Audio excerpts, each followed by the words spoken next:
Welcome, dear traveler through time, to an extraordinary odyssey into the beating heart of the 17th century, a period when Amsterdam wasn't just a city, but pulsating epicenter of human ambition, ingenuity, and unbridled prosperity. Picture this: the Dutch Golden Age, a dazzling era from roughly 1588 to 1672, where the Netherlands, freshly liberated from Spanish tyranny after the grueling 80 Years' War, catapulted itself to the pinnacle of global power. Amsterdam, this labyrinth of canals and cobblestones, emerged as the richest metropolis on Earth, a magnet for dreamers, merchants, artists, and innovators from every corner of the globe. Its streets hummed with the clamor of commerce, its skies pierced by church spires and windmill sails, and its harbors groaned under the weight of treasures from distant lands. For generations, this vibrant world has been trapped in the sepia tones of engravings, sketches, and oil paintings, static glimpses penned by masters like Rembrandt and Vermeer, who immortalized the city's soul. But now, harnessing the magic of cutting-edge artificial intelligence, we can resurrect these frozen moments, infusing them with color, movement, and life. Imagine the scent of fresh-baked bread mingling with the salty tang of the sea, the cacophony of haggling traders echoing off brick facades, and the golden glow of candlelight spilling from grand windows at dusk. Join me as we plunge headfirst into the 1600s, unraveling the secrets of a city that didn't just participate in history, it redefined it. From humble riverbanks to towering fortresses, from bustling markets to opulent mansions, Amsterdam's story is one of relentless reinvention, where water was tamed, fortunes were forged, and the modern world was born.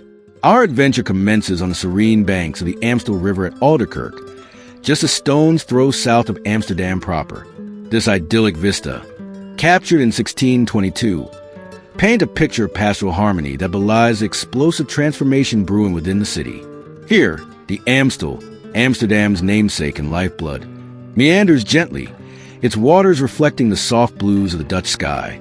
Families picnic along the grassy edges, children laughing as they skip stones, while weathered fishermen mend their nets with callous hands, their boats bobbing lazily like faithful companions.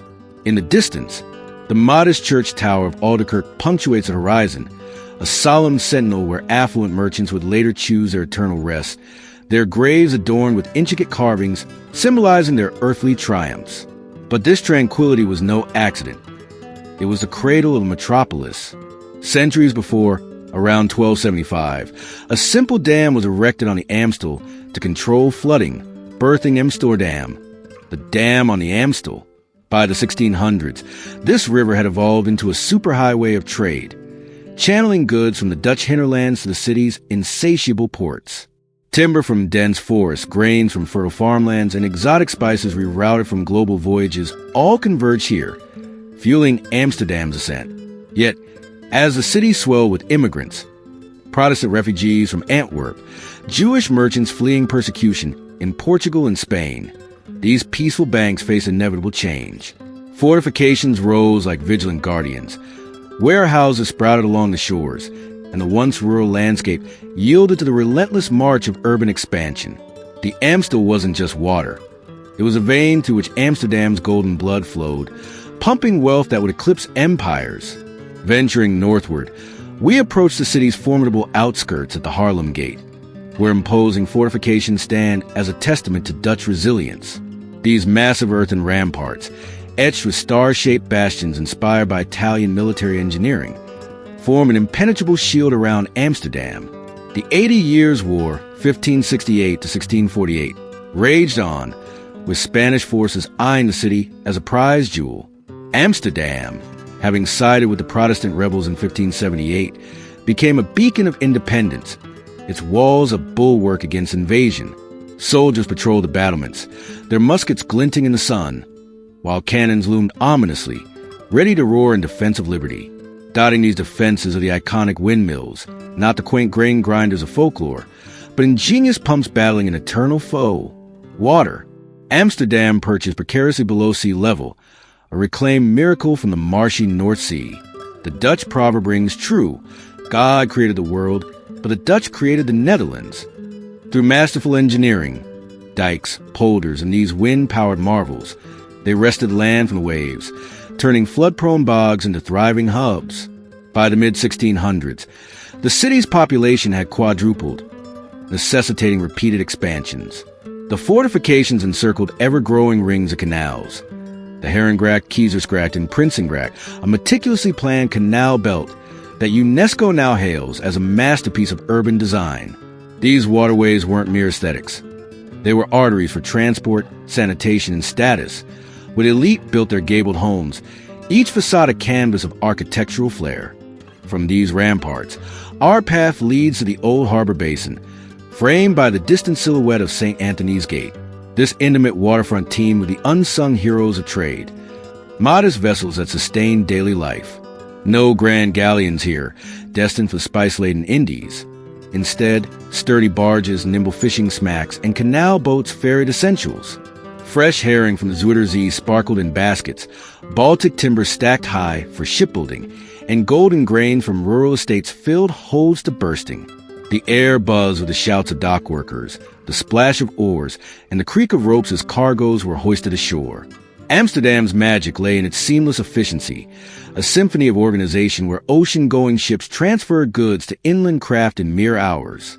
This hub-and-spoke system minimized delays, maximized profits, and cemented the city's role as Europe's entrepot. Immigrant from across Europe, French Huguenots, German Lutherans, and Sephardic Jews infused the scene with diversity, their languages blending into a cosmopolitan chorus. The harbor wasn't just commerce. It was a microcosm of tolerance, where Calvinist burghers rubbed shoulders with Catholic traders, fostering an environment ripe for innovation. Now, behold the grand spectacle of Amsterdam's main harbor, guarded by a stout watch house that surveyed the chaos like a stern overseer. A forest of masts stretches to the horizon, each ship a floating fortune teller of exotic tales. Spices from the Moluccas wafted their intoxicating aromas, cinnamon, cloves, nutmeg. Mingling with silks from China that shimmer like liquid moonlight, furs from icy Russian taigas, sugar from Brazilian plantations, and sturdy Scandinavian pines essential for the Dutch fleet. Amsterdam produced little of its own, yet thrived as the ultimate middleman, arbitraging global disparities with shrewd precision. The guardhouse enforced order amid the frenzy. Ships paid tolls, underwent inspections, and adhered to regulations that kept the wheels of trade turning. At the heart of this empire was the Dutch East India Company, VOC, established in 1602 as the world's first multinational corporation and stock-issuing entity. With a monopoly on Asian trade, the VOC commanded a private army, minted coins, and negotiated treaties, rivaling sovereign states in power. Employing up to 70,000 souls at its zenith, it funneled unimaginable wealth through these docks, funding art, science, and exploration. Yet, this glory came at a cost. Colonial exploitation and slave labor shadowed the splendor, a dark underbelly to the golden facade. Guarding the southern gateway along the Amstel stand two formidable blockhouses, erected in 1651 as dual sentinels of defense and duty. These squat, cannon-bristling towers warded off threats from Spanish remnants, envious Dutch rivals, and encroaching English fleets. The First Anglo-Dutch War erupted in 1652, pitting naval titans in battles over trade routes. Boats slipped between the blockhouses, laden with goods that dutifully paid customs, ensuring the city's coffers overflowed. But come winter, the Amstel metamorphosed into a frozen wonderland. Ice blanketed the river, halting commerce yet birthing joy. Merchants in fur-lined cloaks and laborers in woolen caps alike took to skates, gliding in elegant loops under the blockhouse's watchful gaze. Festivals erupted. Bonfires crackled, mulled wine steamed, and laughter echoed across the crystalline expanse. This seasonal pause was bittersweet. Trade revenues dipped, but offered respite, fostering community in a city of ceaseless hustle. Amsterdam's spirit shone brightest here, where hardship bred resilience and revelry. Music swells, evoking the rhythmic pulse of a bustling market. Step into the vibrant chaos of the New Markt, crowned by the majestic Waag, a castle-like edifice reborn in 1617 from St. Anthony's Gate into a public warehouse in Guildhall. This was where commerce crystallized into certainty. Every bale of spice, wheel of cheese, sack of grain, or ingot of gold crossed these scales, verified for fairness and taxed for the common good. The Waag embodied Amsterdam's ethos, a blend of free market fervor and rigorous oversight that preserved trust in an era of cutthroat deals.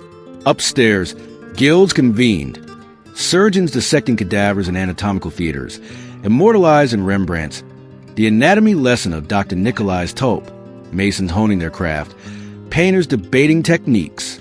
The square below thrummed with life. Stalls overflowed with glistening fish from the North Sea, exotic fruits from colonial outposts, and fabrics dyed in vibrant hues. Canal boats unloaded wares directly into fray, their captains bartering with multilingual flair. By the 1650s, Amsterdam boasted advanced institutions, a merchant court resolving disputes swiftly, the Bank of Amsterdam pioneering international finance with stable guilder currency. This infrastructure propelled the city ahead of rivals like London or Paris, turning it into a beacon of capitalist innovation. Gliding along the elegant Cloveniersburgel Canal, we encountered the pinnacle of opulence, the Trippenhuis, completed in 1662 for the Tripp brothers, arms magnates who amassed fortunes arming the Dutch during the 80 Years' War. This double-wide mansion, rare in a city taxing facade width, boasts 8 Corinthian columns and a facade evoking classical grandeur. Inside, marble halls gleamed under gilded ceilings, walls adorned with masterpieces from the Dutch masters.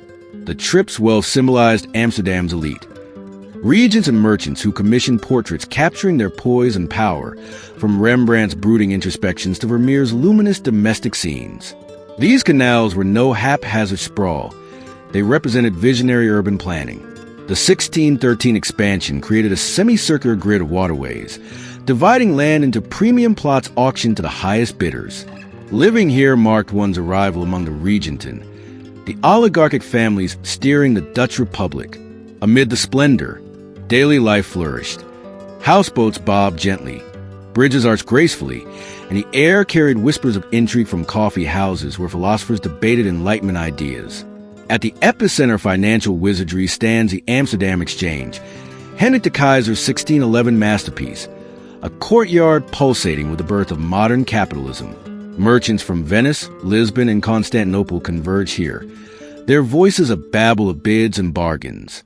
Not just tangible goods change hands. Shares in VOC voyages, futures in grain harvest, and bills exchange revolutionized finance. The 1602 VOC stock issuance created the world's first true stock market, enabling liquidity that fueled endless ventures. Innovations abounded, short-selling options, and even the infamous tulip mania of 1637, where bulb prices soared to mansion-equivalent sums before crashing spectacularly. Open to all with capital, Jews, women, foreigners. This exchange democratized wealth, though not without risks. Speculation birthed bubbles, but also propelled scientific advances. Telescopes from Dutch opticians aided navigation, while cartographers like Blau mapped uncharted worlds. Finally, we converge on Dam Square, the throbbing core where the original Amsterdam birthed the city. This expansive plaza hosted civic spectacles, markets hawking everything from tulips to tapestries, public proclamations, and occasional grim executions. At its heart rose the town hall, raised by fire in 1652 and reborn as a neoclassical palace. Today's royal palace, housing the burgomasters who govern with pragmatic wisdom. In a kingless republic, Amsterdam's merchants pulled strings, financing monarchs across Europe while jealously guarding autonomy. Diversity defined the square.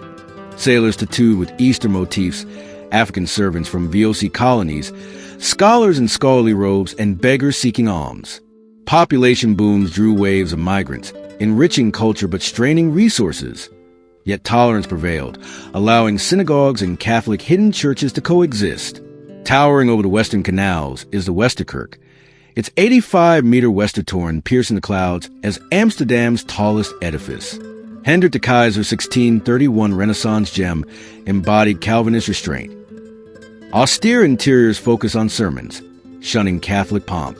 Here, in 1669, Rembrandt, chronicler of the Golden Age's light and shadow, was interred, his legacy enduring in portraits that captured humanity's depths. And so, our immersion in 1600s Amsterdam concludes, a city forged from water into a wonder that reshaped civilization.